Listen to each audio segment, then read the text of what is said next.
Hello. Standard 7 subject English grammar assignment 24 phrases. Previous video में हमने exercise 1 और exercise 2 के 1 to 5 तक देखे थे। आज हम करेंगे एक्सरसाइज 2 के 6 to 10 एंड एक्सरसाइज 3। तो एक्सरसाइज 2 का 6 नंबर पे है, the man called the servant at the counter in an angry tone. The man at the counter called the servant in an angry tone. Counter पर जो man खड़ा था उसने angry tone में सर्वेंट को बुलाया था। The car broke down driven by my chauffeur near the bridge. The car driven by my chauffeur broke down near the bridge. Car मेरा चोफर ड्राइव कर रहा था, वो नियर ब्रिज के पास ब्रोक डाउन हो गई। Broke down means in a bad condition. Car जो थी वो बैड कंडीशन में आ गई थी। कौन सी कार? जो उसका चोफर चला रहा था। बिजनेस पर्पस के लिए जो व्हीकल्स चलाते हैं वो ड्राइवर को इधर चोफर कहा गया है। The boy started trembling. Trembling means कांपना। Hurt in the accident in great fear. The boy hurt in the accident. ठीक है, एक्सीडेंट में जो बॉय हर्ट हुआ था, started trembling in great fear. Accident में जो बॉय हर्ट हुआ वो बड़े ही फियर के साथ कांपना शुरू कर दिया था। ठीक है, the boy hurt in the accident started trembling in great fear. Accident में जिस बच्चे को चोट लगी वो बड़े फियर के साथ कांपने लगा था, कांपना शुरू कर दिया था। फिर उसके बाद 9, ही knocked the door reaching his house with great force.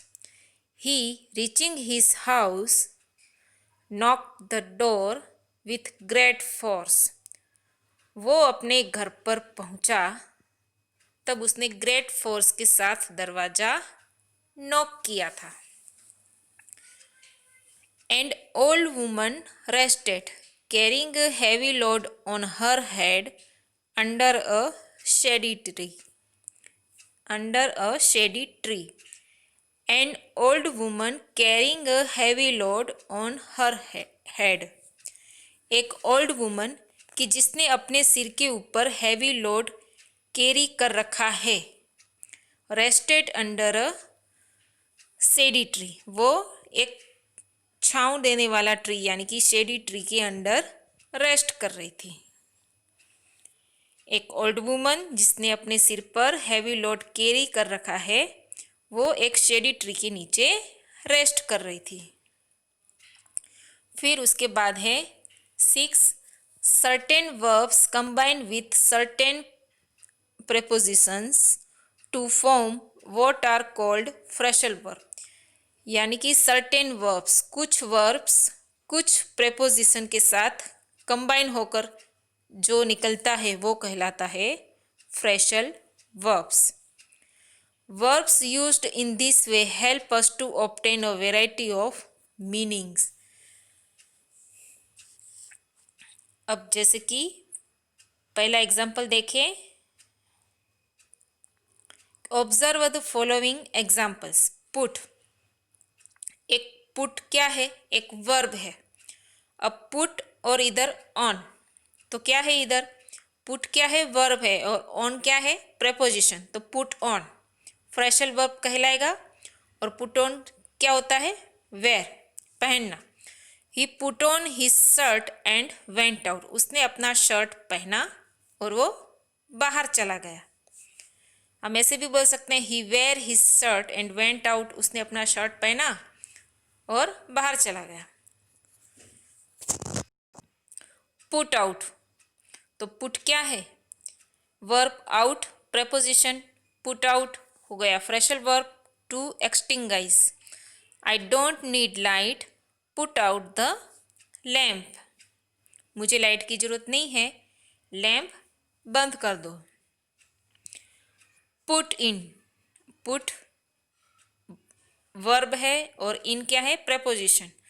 Put in हो गया फ्रेशल वर्ब, वो कैसे काम करता है, डू या तो फिर परफॉर्म। तो we must put in hard work to succeed in life, life में सक्सीड होने के लिए हमको हार्ड वर्क करना ही चाहिए। तो ये था फ्रेशल वर्ब, इसकी पूरी एक्सरसाइज है। Below are given sentences in groups, fill in the blanks in each group by choosing the correct phrasal verbs and using them in the proper form। अब इधर क्या किया गया है कि इधर सारे ये फ्रेशल वर्ब्स दिए गए हैं, उनका सही से यूज़ करके हमको ब्लैंक में आंसर लिखना है। His bill dash ₹75।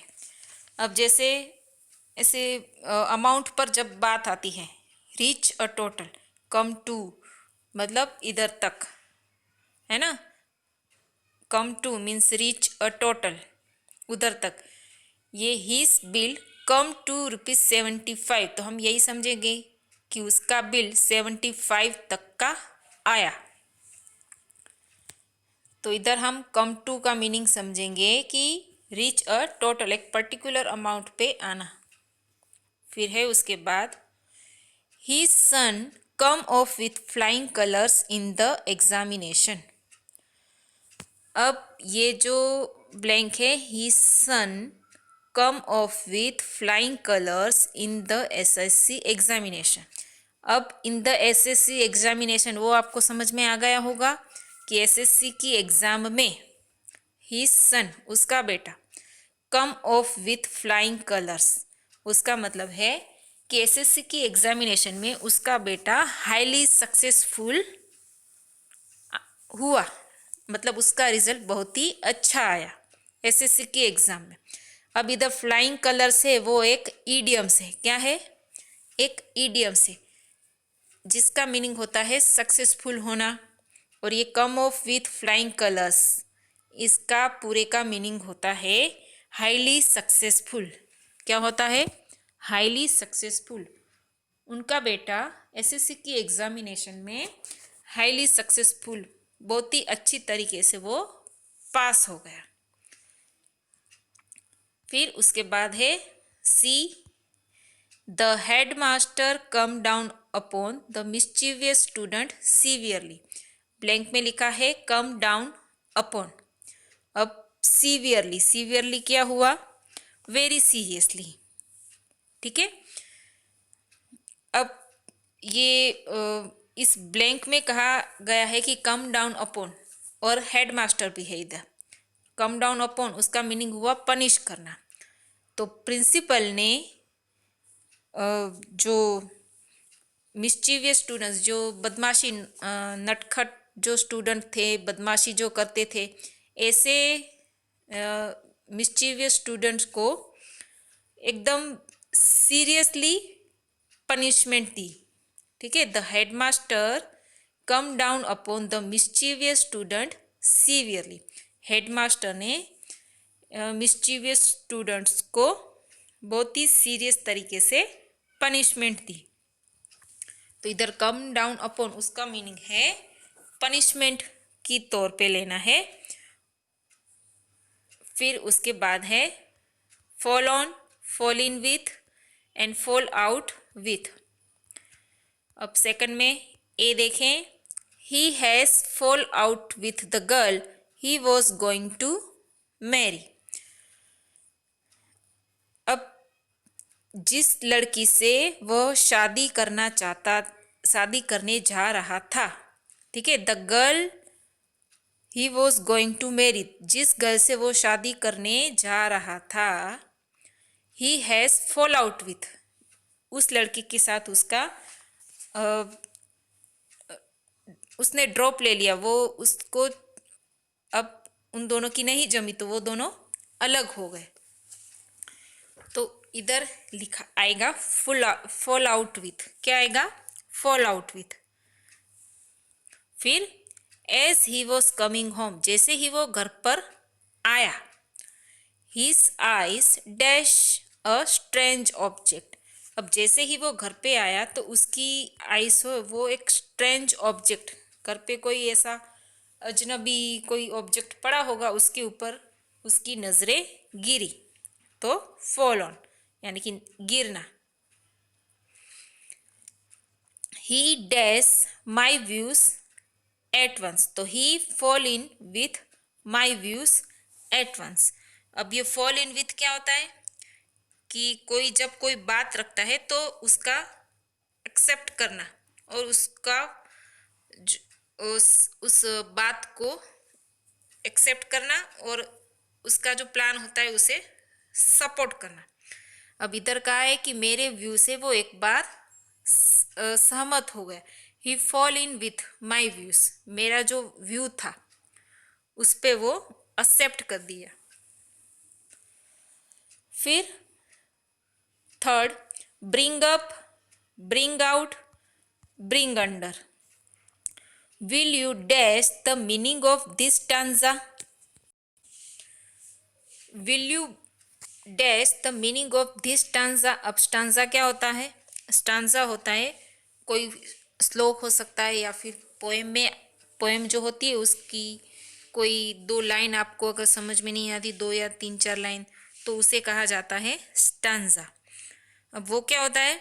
अब इधर ब्रिंग आउट किया है, will you bring out the meaning of this stanza? इस स्टांजा का मीनिंग क्या तुम ब्रिंग आउट यानी कि इजी तरीके से समझा सकते हो, या फिर ऐसे to make something easy to see, या तो फिर अंडरस्टैंड, कोई इजी वे से इस स्टांजे का मीनिंग तुम समझा सकते हो, ये कहना चाह रहे हैं। अब ब्रिंग आउट मतलब कोई अच्छा सॉल्यूशन लाना।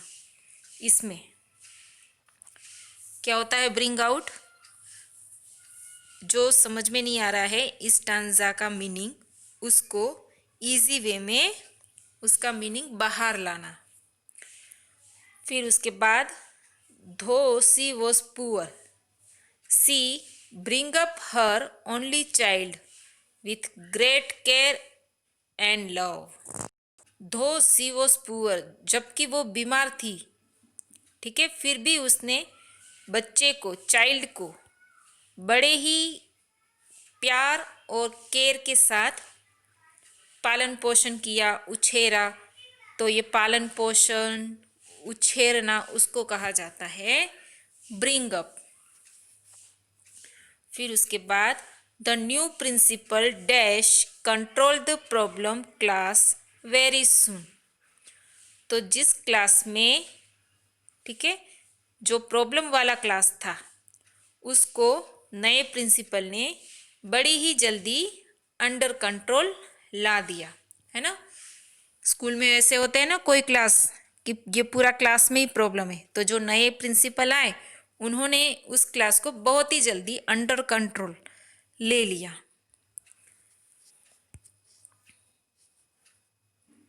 उसके बाद है फिर take after, take down, take to.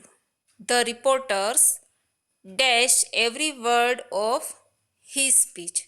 The reporters take to every word of his speech. अब इधर हिज स्पीच यानी कि किसी ने कोई स्पीच दी होगी, उसके हर एक वर्ड रिपोर्टर्स ने पकड़ लिए, रख लिए, उस डायरेक्शन में जाना है, इसलिए हमने इधर टेक टू यूज किया है।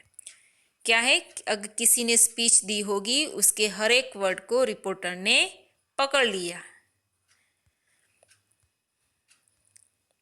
फिर है I shall dash gardening when I retire. जब मैं रिटायर होऊंगा तब गार्डनिंग का टेक आफ्टर, तब संभाल लूँगा या तब संभालूंगा। कब? जब मैं रिटायर्ड होऊंगा तब मैं गार्डनिंग का ख्याल रखूंगा। फिर उसके बाद your son does not dash you in any वे।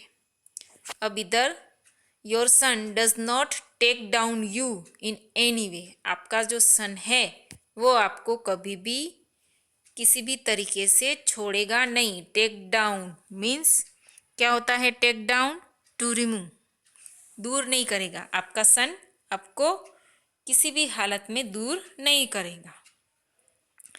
फिर है keep to, keep out, keep up. The other runners could not dash with PT Usha in the running race. जो दूसरे जो रनर्स हैं वो जब रनिंग रेस होती है तब पीटी उषा के साथ दूसरे जो रनर्स हैं वो खड़े नहीं रह सकते।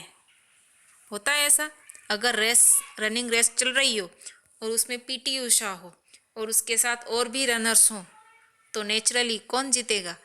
पीटी उषा ही जीतेगी ना। तो उसके सामने सारे रनर्स हैं वो कैसे पड़ गए? फीके।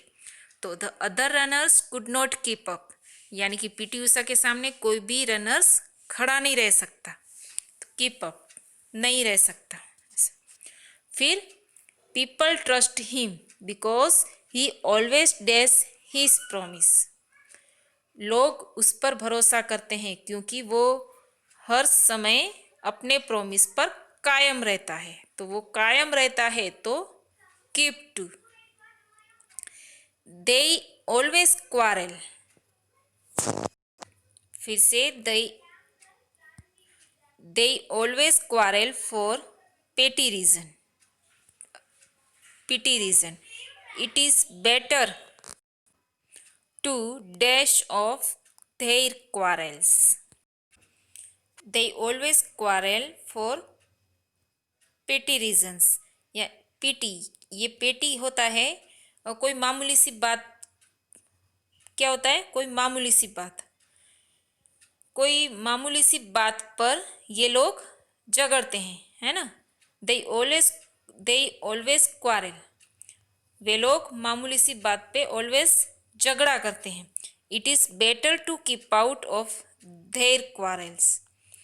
अब कीप आउट होता है टू स्टॉप या तो फिर प्रिवेंट।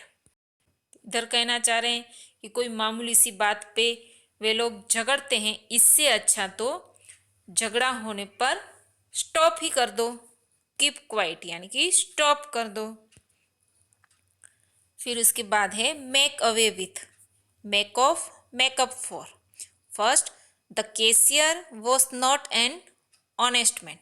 कैशियर जो था वो एक ऑनेस्ट मैन नहीं था। One day he make off with all the money in the safe. फिर एक दिन उसने सारे मनी जो थे मेक ऑफ। अब मेक ऑफ क्या होता है? To leave quickly, to leave quickly मतलब जल्दी से भाग जाना। आफ्टर डूइंग समथिंग रॉन्ग, कुछ गलत करके, आफ्टर डूइंग समथिंग रॉन्ग मतलब कुछ ऐसा गलत काम करके जल्दी से भाग जाना, उसको कहा जाता है मेक ऑफ। उसमें हम यूज़ करते हैं। The cashier was not an honest man. Cashier जो था वो एक प्रामाणिक ऑनेस्ट मैन नहीं था। एक दिन वो, है ना, one day he make off with all the money in the safe. फिर उसके बाद है सी इज अ स्टूपिड गर्ल। वह गर्ल एक कैसी गर्ल है? स्टूपिड गर्ल है।